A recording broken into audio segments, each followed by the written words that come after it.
Why are some nations wealthy while others struggle to provide for their citizens? This question has puzzled economists, historians, and policymakers for centuries. The answer is complex, intertwined with history, culture, and political choices. Each of these elements plays a significant role in shaping the economic landscape of a country. Yet, one factor looms large from the outset: geography. The physical characteristics of a region can set the stage for either prosperity or hardship. The very ground beneath our feet, the contours of continents, and the capricious whims of climate all play a defining role in shaping the economic destinies of nations. From the fertility of the soil to the availability of water, these natural factors can either support or hinder development. This essay explores the profound influence of geography on wealth creation. We will delve into how geographical features have historically impacted trade, agriculture, and industry. We'll journey from sun-drenched coastlines to landlocked interiors, examining how factors like access to trade routes, the bounty of natural resources, and even the prevalence of disease have contributed to the uneven distribution of prosperity across the globe. Coastal regions often benefit from easier access to international markets, while landlocked areas may face significant logistical challenges. Our exploration will highlight both the challenges and opportunities presented by geography. We'll look at how mountainous regions can isolate communities, while fertile plains can become the breadbaskets of nations. We'll see how some nations have overcome geographical disadvantages through innovation and strategic planning, implementing advanced farming techniques, and investing in renewable energy projects to create sustainable growth, while others, blessed with abundant resources, have faltered due to internal strife or poor governance. The presence of valuable resources like oil and minerals can lead to economic booms, but also to corruption and conflict if not managed properly. Ultimately, this essay aims to demonstrate that while geography lays the foundation, it is human ingenuity and collective action that determine whether a nation rises to economic heights or remains mired in poverty. Through collaboration, innovation, and effective leadership, nations can transcend their geographical limitations and achieve lasting prosperity. Throughout history, coastlines have acted as magnets for human activity. The shimmering promise of the open sea, a pathway to distant markets and the exchange of goods and ideas, has drawn civilizations to establish bustling ports and vibrant centers of commerce. Coastal access confers a significant advantage in the global marketplace. Sea transport remains the most cost-effective method for moving goods across vast distances, allowing nations with extensive coastlines to participate in intricate trade networks.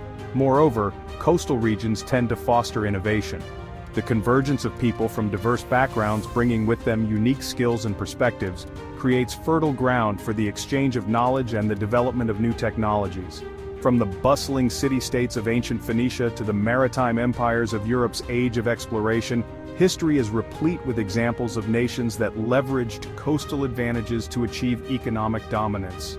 Today this trend continues, with many of the world's most prosperous economies boasting extensive coastlines and strategic port infrastructure.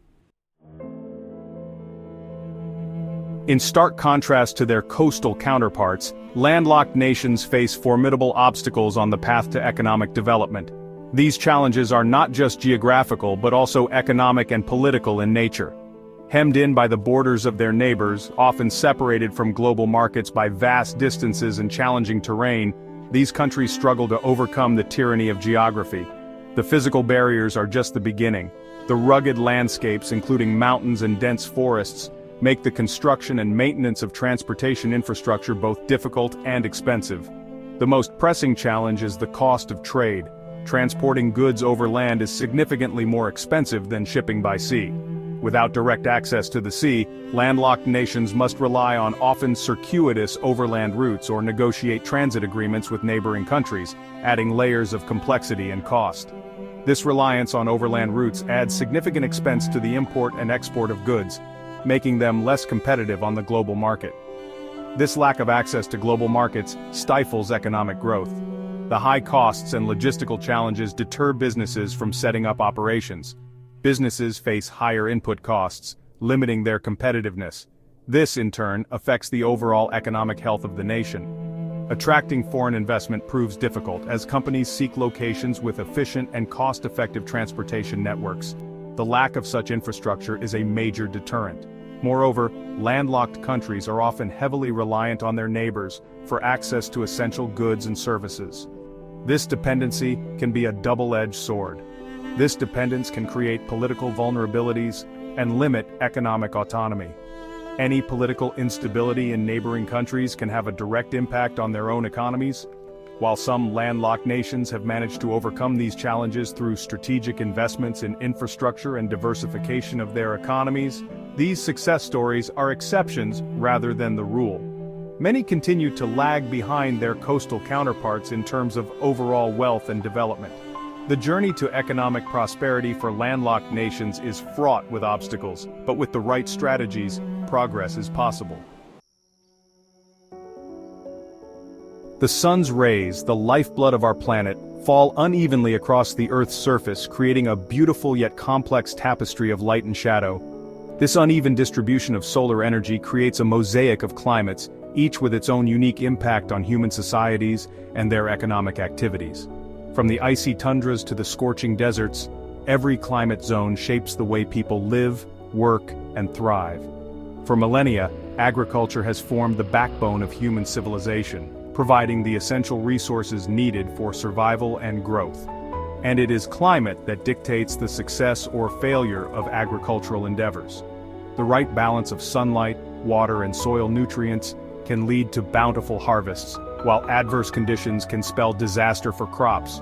Regions blessed with temperate climates, moderate rainfall, and fertile soils, such as the breadbaskets of North America and Europe, enjoy abundant harvests, providing a surplus of food that fuels economic growth.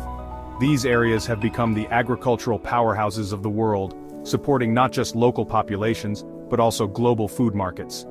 Conversely, regions plagued by extreme heat, erratic rainfall, or prolonged droughts face constant struggles to produce sufficient food.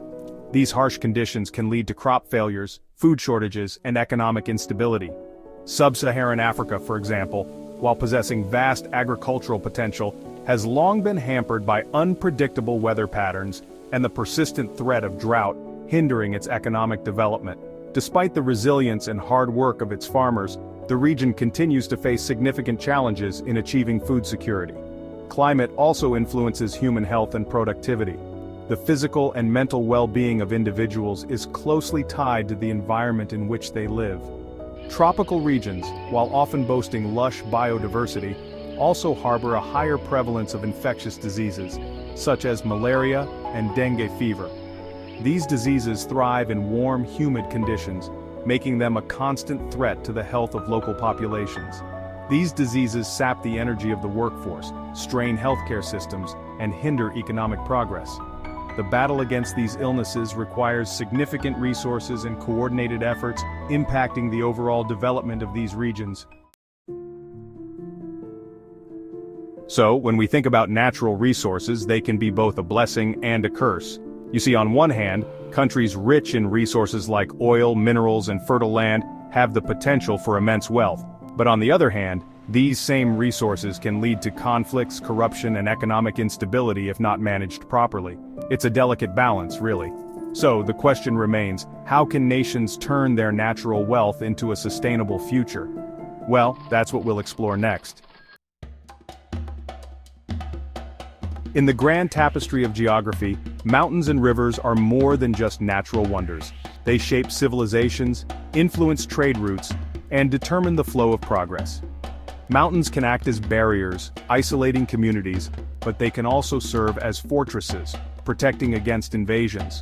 Rivers, on the other hand, are the lifeblood of trade and agriculture, providing water for crops and pathways for commerce. The interplay between these natural features can either foster growth or create challenges that societies must overcome. Now let's delve into how geography can be both an engine of growth and a strain on resources. Fertile plains and access to water can drive agricultural productivity, leading to surplus and trade. However, this same abundance can lead to overuse and depletion of resources. Coastal areas might become bustling hubs of commerce, but they also face the risk of environmental degradation and natural disasters. Balancing the benefits and challenges of geographical features is a delicate act that requires careful management and sustainable practices. The role of governance and institutions in shaping the impact of geography cannot be overstated. Effective leadership and strategic choices can turn geographical challenges into opportunities. For instance, investing in infrastructure can bridge the gap between isolated regions and economic centers. Strong institutions can ensure that resources are managed sustainably, preventing overexploitation. Moreover, policies that encourage innovation in education can help societies adapt to their geographical realities, turning potential disadvantages into strengths. Finally, the interplay of geography and human action is a dynamic and ever-evolving relationship. While geography sets the stage, human ingenuity and resilience play the leading roles. From ancient civilizations that harness the power of rivers to modern cities that thrive in challenging environments, the story of human progress is deeply intertwined with the land we inhabit.